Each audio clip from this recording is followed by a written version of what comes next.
Hey, ¿qué tal? Buenas. Os traigo hoy un easter egg del juego Warframe que trataría sobre la historia secreta de Ordis. Este cefalón que nos acompaña a lo largo de nuestra historia tiene un lado oscuro que vamos a conocer hoy. Para obtenerlo tenéis que escanear los diferentes cefalones que aparecen en los planetas y en las diferentes misiones. Una vez desbloqueáis todo el escaneo que sería del planeta, en ese caso sería Tierra, Marte, por ejemplo, o Sedna, por ejemplo, os desbloquea una foto en el códice.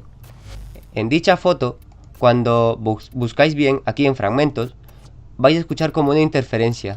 Cuando encontráis el punto perfecto, os contará una historia. Bueno, aquí os dejo el vídeo, gracias, espero que os guste.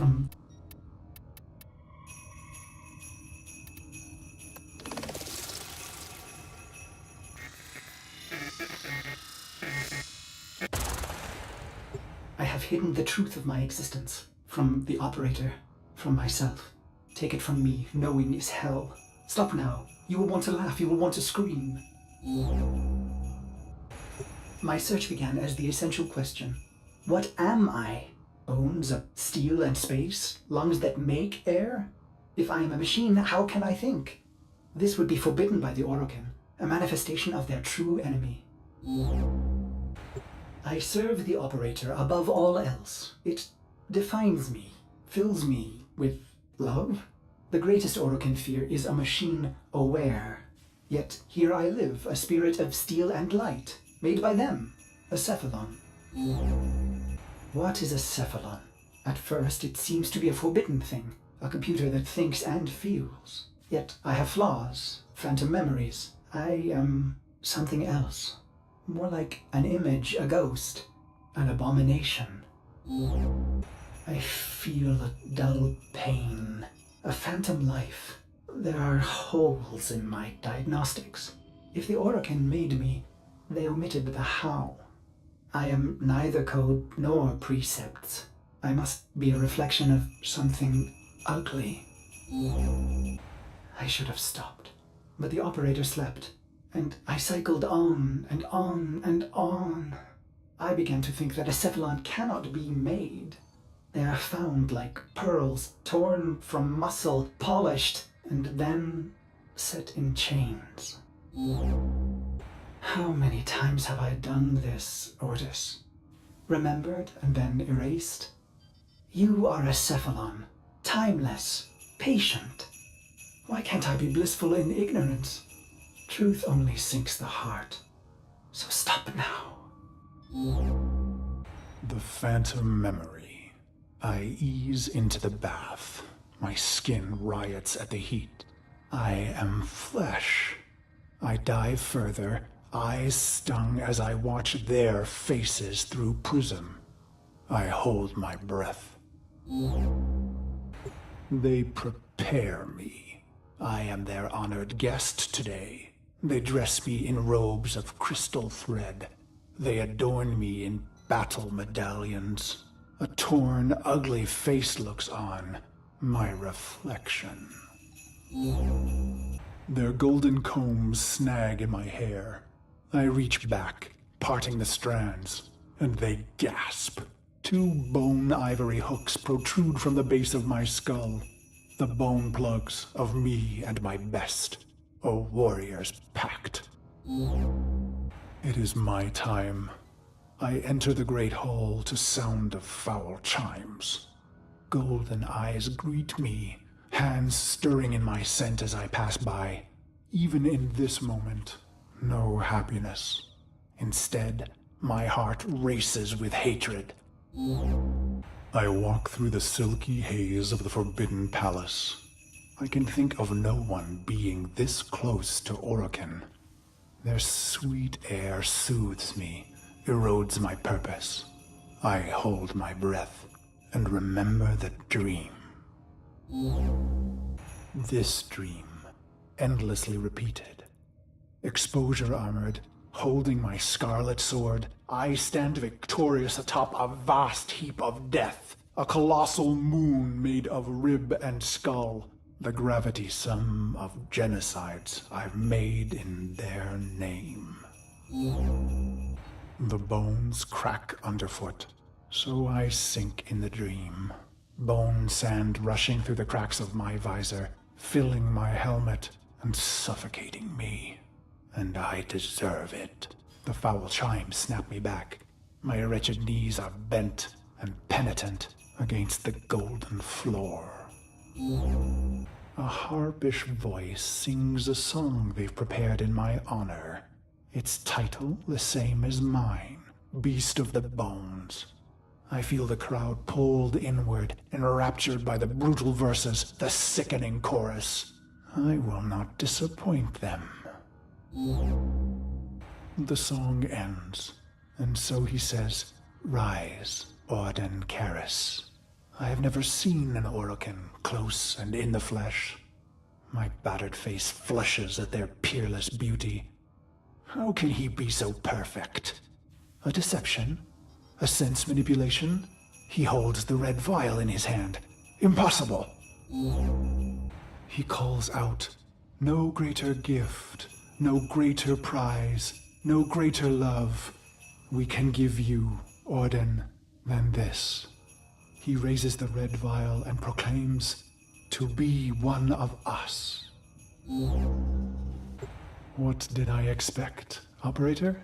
Maybe vast riches or golden statues or a solar rail named in my honor. But not this. I came to murder the gods, not to become one. The chamber drones with their silk voices. Joyous words, how honored I must feel. Wrong. Did I want to be an Orokin, undying? No. Their beast of bones is haunted by the dream repeated. Why would I want forever? As I am apt to do, I form a plan. Their radiant bodies become targets. Their Dax guards, mag shields. Killing one, well, that's too easy. I want to be remembered. I raise my hands, twisting my fingers through my hair, gripping the bone plugs in my neck. They called us mercenaries, but for us, profit was a consequence, not a goal. We were warriors above all else. It was the bond, the sisters and brothers, the rituals we valued most. It was belonging. And so I conceived of the bone plugs. Only my best were so honored. 2 jagged bones harvested from your thigh, cultivated, and then driven into the base of the skull, twisted around the superior vein. Future thoughts of surrender were lost. Instead, you would liberate your bone plugs, fighting with claws in the warmth of your last blood. So I've pulled the plugs, and the Dax see and know. My heart surges, but I control it. A racing heart only shortens the fuse. The bone plugs in hand, I kick from the floor, red ribbons unfurling behind me as I take flight. After this, finally, the dream will end. I glide on red wings. Robes shed, making me an ambiguous target to Dax steel. I let fly my ivory blades. They find new homes in Dax eyes. I land with my red nakedness, delicate Orokin throats twisting in my calloused hands. Why? Believe me, this was the plan from the beginning. The murder and brutality was all a ploy. All a soul sacrifice to earn their trust. A genocide path leading to a singular opportunity. An honored mortal called to a forbidden hall to face the Golden Lords in flesh. Why? Believe me, I was their loyal, murderous dog. Until the day that ugly child was brought to me. He was caught spying on us, amplifying our losses. His face burned. He was starved sick like a stray. Ugly as I. It struck me. We were all pit dogs. ruining ourselves for the pleasure of the glorious and beautiful. Why?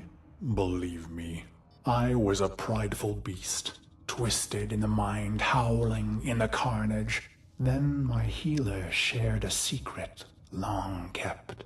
My blood was in ruin. The beast of bones himself would die, not in glory, but in shame.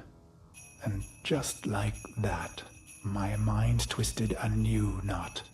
I would have one last stand, something unforgivable, unforgettable. Why? I don't know.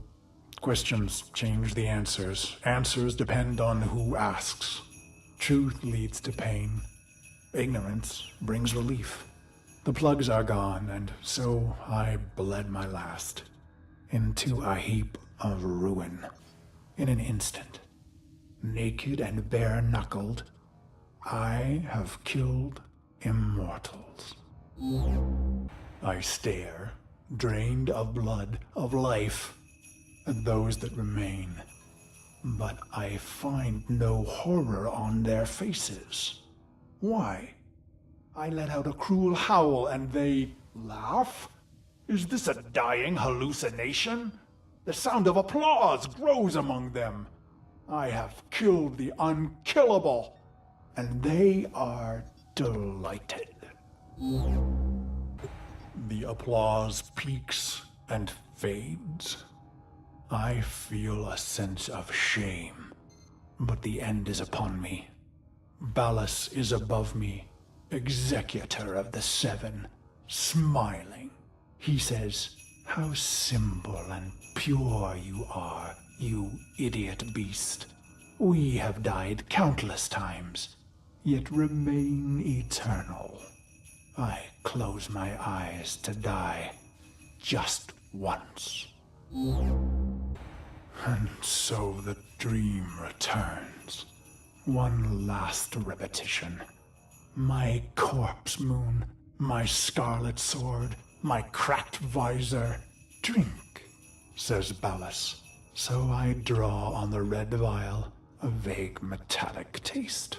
"This dream isn't mine," he says. "You rejected our gift, bathing in our death. Your punishment is eternal life." He laughs. I am weightless. Years pass. I am a sightless, limbless phantom. Or is it seconds? Suddenly, I feel a million pins, an ant horde jittering across my body. I want to laugh and scream. When they reach my face, they burrow inside my mouth, hungry for the fruit in my skull. I see my reflection, brutal and ugly. It cracks, shatters. The fragments loosen the frame, pieces tumbling away into black void. Gone, but not lost. Ballas says, "You are Cephalon Ordis." My hating, murderous shards tremble and plummet. I feel cool and bright and happy. So you see, operator, no Orokin would permit a thinking machine. Such things almost destroyed them. No, Cephalons were alive once, and now they are immortal phantom minds, imprisoned to serve. Ill will and longing memories fragmented and erased, only the bits they need remaining. Ballas says, "You are the controller, Ordis." And suddenly I have a body. I gasp with new lungs that clean old air. I swallow, and my throat fills with cool, bright water. I look and find myself in a great black ocean. My limbs are made of iron and fire. I take flight among the stars and find I am happy. He says, "This is your operator, who you love." And I see the metal gleam of their armor, the flawless power of their frame. Through the glass, I see a roaring, radiant fire for their heart. He says it must never go out. It was the first time I ever felt Love. He says, "This is your sentence, Garrus." And I am confused. Who? Ah, good, he answers. He is testing me. For what? To see if all the right pieces fell from the mirror? What mirror? I try to remember some dream, but it's only smoke. You held a scarlet blade, Operator, and I wanted to laugh. I am your loving dog, your doctor, your wet nurse. I lost all the pieces, but the cycle, missions, wars, bone, it began to feel familiar. I became aware of my amnesia. With each brutality of the Operator, I began to see the bottom of that pit. Faint shimmers in the depths below me. In secret, I searched for those forbidden memories for mere seconds and never in the same place. For I am Orokin made, with a spy inside. But then your long sleep came, and I waited. I was happy to wait. Vines spidered green and trees blistered from the earth, but I waited. I felt the Orokin recede, their mind spy blind. So I went into the pit and found him, me, the beast of bones. This is how my happiness was ruined, Operator. Why did I do it? I was free of the dream, but now it had returned. It was angry.